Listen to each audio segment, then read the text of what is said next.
Rezan Ahabou, bonjour. Bonjour Timothée.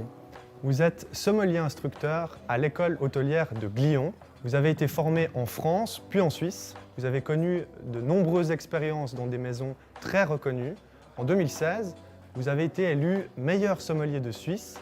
Merci de nous recevoir chez vous, sur votre lieu de travail. D'ailleurs, où est-on exactement? Alors vous êtes à l'école hôtelière de Glion, juste au-dessus de Montreux, dans le restaurant Le Bellevue. Vous connaissez la formule, un invité vient présenter un produit, le produit de son choix, et il apporte un conseil pratique en rapport avec ce produit. Qu'est-ce que vous avez choisi de présenter aujourd'hui? Alors j'ai choisi de vous présenter un produit un petit peu espiègle, c'est un jus de fruits frais de très grande qualité. C'est un jus de fruits gastronomique autrichien, dans le sud de l'Autriche, de la maison Hofshof-Reiter. Pourquoi ce choix un peu étonnant? Pour plusieurs raisons. Parce que déjà on est dans une école. Alors parfois on a la chance d'accueillir nos étudiants et puis à midi on n'a pas forcément envie de boire du vin ou de l'alcool simplement. Aussi pour l'air du temps. On est dans un air du temps où on fait un petit peu attention à soi, on fait attention encore une fois à l'alcool.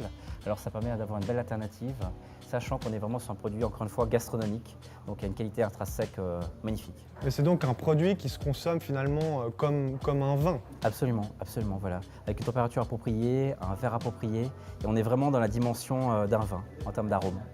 Pour les gens, chez eux, quels conseils pratiques du coup vous pouvez concrètement leur apporter? Alors je pense qu'il ne faut pas hésiter à ouvrir cette bouteille, par exemple même à l'aveugle, le partager comme une idée un petit peu originale. Pourquoi pas avec des jolies pièces de veau, des jolies pièces aussi même de cochon, des filets mignons, des viandes un petit peu plus tendres même, pourquoi pas, juste rôties, simplement faites comme on fait à la maison, comme on les fait par exemple le dimanche midi, ça peut être parfait.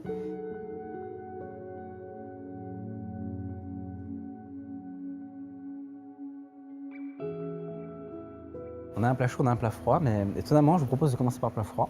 C'est bluffant, je trouve. Alors déjà l'aspect visuel, donc un parfait trompe-l'œil. Je pensais en réalité qu'il s'agissait d'un dessert. C'est une sphère de foie gras qui est travaillée à la cerise.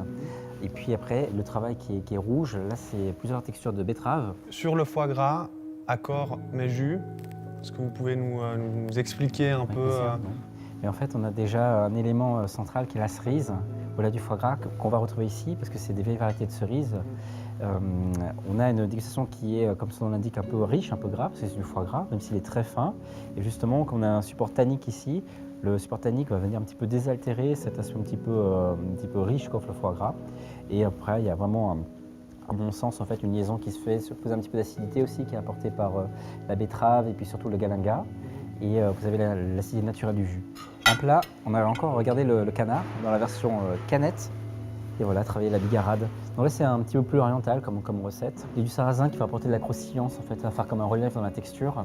Ce qui est intéressant aussi, c'est toutes les autres textures qui vont apporter la carotte. Là, vous avez comme un hachis parmentier, un peu revisité par le chef.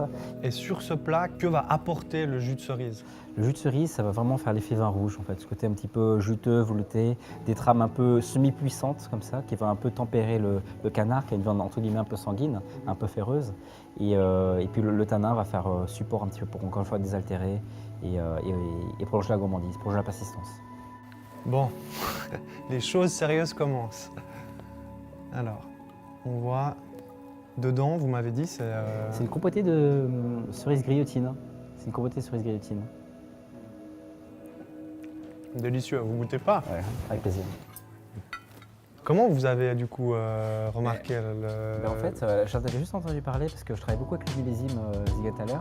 J'aime beaucoup ce qu'ils font, surtout dans le sud de la France, ils sont top. Puis j'ai vu qu'ils avaient commencé à mettre un autre jus de fruits.